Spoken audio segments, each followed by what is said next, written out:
देवेंद्र फडणवीस मुख्यमंत्री व्हावे यासाठी भाजप आमदार सुरेश भोडे व भारतीय जनता पार्टीच्या कार्यकर्त्यांकडून जळगाव शहरातील गोलानी मार्केट येथील मारुती मंदिरात महाआरती करण्यात आली।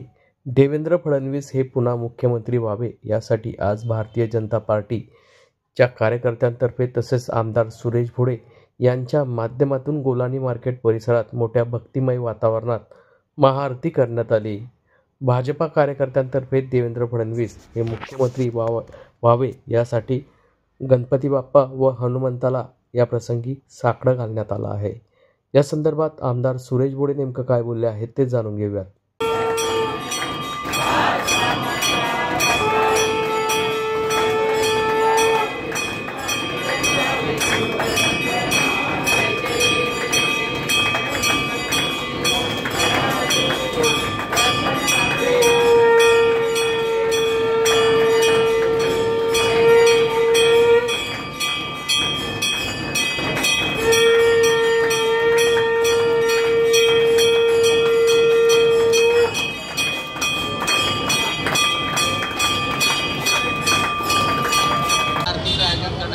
आज भारतीय जनता पार्टीच्या वतीने आमच्या महानगरच्या उज्ज्वलाताई आम्ही सर्व कार्यकर्ते पदाधिकारी खरं भारतीय जनता पार्टीचा मुख्यमंत्री व्हावा आणि आदरणीय देवेंद्र व्हावे याच्यासाठी आज महाआरती केलेली आहे आणि गणराया आणि हनुमंताला प्रार्थना केलेली आहे की 2019ला जे पाहिलं असेल 14 ते 19 पर्यंत मुख्यमंत्री देवेंद्र होते आणि त्या माध्यमातून जळगावकरांना बराच निधी मिळाला, शिंदे साहेबांनी बी दिलेला।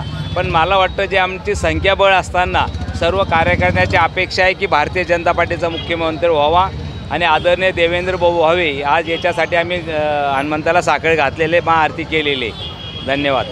जय श्रीराम।